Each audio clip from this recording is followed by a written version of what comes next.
मैया सम्मान योजना आपने दिया, भैया लोग क्या झाल बजाएंगे? पहली बार झारखंड के इतिहास में नारा लगा था कि जेल का ताला टूटेगा, विनोद बिहारी छूटेगा। हमें क्या मिला? हमें पलायन मिला, हमें विस्थापन मिला, हमें बेरोजगारी मिली, हमें अशिक्षा मिला, हमें बीमारी मिली। आज अगर एक बार चर्चा करके देखिए कि झारखंड अलग राज करने का मकसद पूरा हुआ है या नहीं। आज भी झारखंड के लोगों का दोहन किया जा रहा है। ये बहुत शर्म की बात है, ये बहुत दुर्भाग्य की बात है।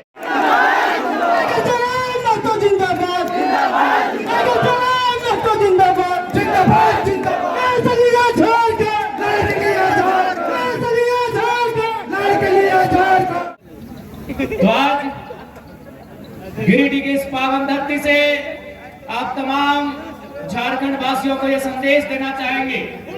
आज जब गिरिडीह की बात याद आती है तो 1980-85 का वह दौर याद आता है जब झारखंड के पितामह विनोद बिहारी महतो को गिरिडीह की जेल में कैद किया गया था। आज वो लम्हा आज भी याद आता है और आज भी हम अपने ताकत से, अपनी हिम्मत से, अपनी एकजुटता से प्रशासन को बताते आते हैं कि आप लाख तानाशाही का परिचय दे, आप लाख हमारे हक अधिकार के बीच आकर खड़े हो जाए। जब इस मिट्टी के किसी वीर ने चाहा है कि झारखंड के लोगों को उनका हक अधिकार दिलाना है तो याद रखिएगा वो विनोद बाबू का दौर था जब इसी गिरिडीह के जेल में पहली बार झारखंड के इतिहास में नारा लगा था कि जेल का ताला टूटेगा, विनोद बिहारी छूटेगा। और आनंद फानन में तत्कालीन एसपी महोदय को विनोद बिहारी महतो को दूसरे जेल में शिफ्ट करना पड़ा। वो दौर था गुरुजी दिसम गुरु शिबू सोरेन का, वो दौर था कॉमरेड ए.के. रॉय का।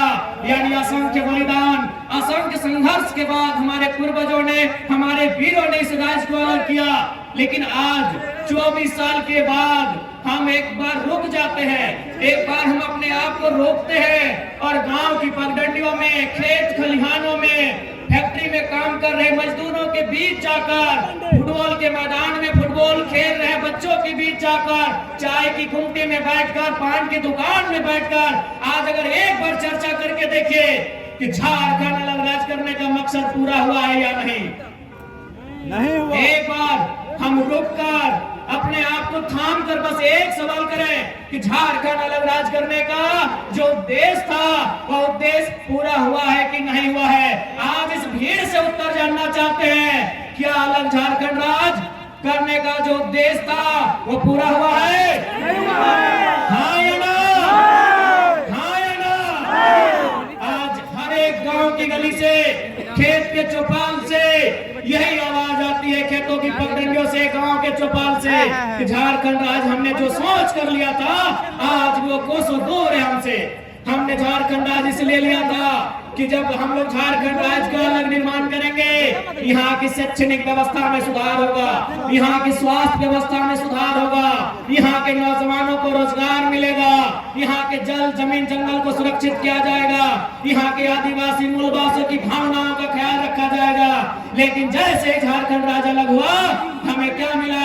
हमें पलायन मिला, हमें विस्थापन मिला, हमें बेरोजगारी मिली, हमें अशिक्षा मिला, हमें बीमारी मिली और आज धड़ल्ले से हमारी नौकरियों को प्रदेश के लोगों को बेचा जा रहा है और हम केवल तमाशाबीन होकर देख रहे हैं। आज झारखंड होने के बाद हमें बस यही मिला कि हमें नक्शे से काटकर 46% बिहार का भूभाग, 79,714 वर्ग किलोमीटर के एक धरती का टुकड़ा मिला है।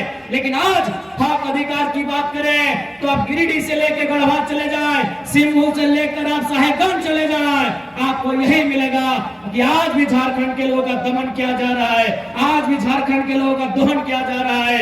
ये बहुत शर्म की बात है, ये बहुत दुर्भाग्य की बात है। और चूंकि इस राज्य को बनाने में बहुत सारे वीरों ने बलिदान दिया है, आज विनोद बिहारी महतो हमारे बीच नहीं है, आज निर्मल महतो हमारे बीच नहीं है, आज कॉमरेड ए.के. रॉय हमारे बीच नहीं है, लेकिन आज दिसम गुरु शिबू सोरेन जिंदा है। आज वो अस्वस्थ है, लेकिन हम उनके स्वास्थ्य की कामना करते हैं। उनसे एक सवाल पूछेंगे कि गुरुजी बताइए कि इसी दिन के लिए आपने झारखंड राज्य अलग लिया था, आपने झारखंड राज्य क्या केवल अपनी पुतौलों को विधायक बनाने के लिए लिया था? इस बात का उत्तर दीजिएगा गुरुजी, यदि आपके कानों तक मेरी आवाज आ रही है तो। आज बगल में, यही बगल में माननीय मुख्यमंत्री की अर्धांगिनी बैठी है जो गांडे की विधायक है। वो एक महिला विधायक है, इसलिए हम महिला पर विशेष टिप्पणी नहीं करेंगे, उन पर कोई छीटाकशी नहीं करेंगे। लेकिन वो मंचों पे आती हैं और अपने भाषणों में बार बार 1000 रुपए का जिक्र करती हैं कि हमने मैया सम्मान योजना दिया 1000। ऐसा लगता है उन्होंने हमें खैरात दिया है, हमें भीख दिया है। बड़ा दुर्भाग्य कि कोई 1000 रुपया देकर इस प्रकार से महिमा मंडन करता है। आज मैं माननीय मुख्यमंत्री, उनकी अर्धांगिनी, चूंकि दोनों सरकार में दोनों सम्मिलित हैं, मैं उन्हें साफ साफ कहूंगा 1000 नहीं, आप 500 रुपया देके वोट ले जाइए, लेकिन हमारा एक शर्त होगा, आपके परिवार में 4 विधायक है, आप डिसाइड कर लीजिए ये वो कौन रहेगा, 3 को इस्तीफा दीजिए। इस बार कौन इस्तीफा देगा? कल्पना मैडम इस्तीफा देंगे या बसंत सोरेन जी इस्तीफा देंगे या सीता मैडम इस्तीफा देंगे? हेमंत सोरेन जी बताइए। अरे वाह, ये झारखंड के लोगों को आज भी आप लोग बोका समझ रहे हैं। आपने हमें क्या दिया? अभी हमें नहीं, हमारी माओ और बहनों को मैया सम्मान योजना आपने दिया। भैया लोग क्या झाल बजाएंगे? नहीं बताइए, भैया लोग क्या झाल बजाएंगे माननीय मुख्यमंत्री महोदय?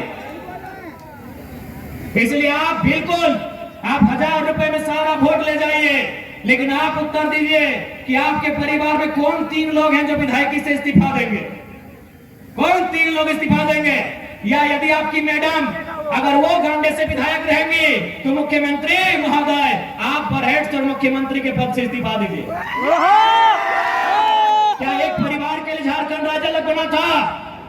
क्या एक परिवार के लिए झारखंड राज्य अलग बना था? बताइएगा। नहीं ना। तो ये कौन सा ड्रामा है भाई? ये कौन सा महिमा मंडन है?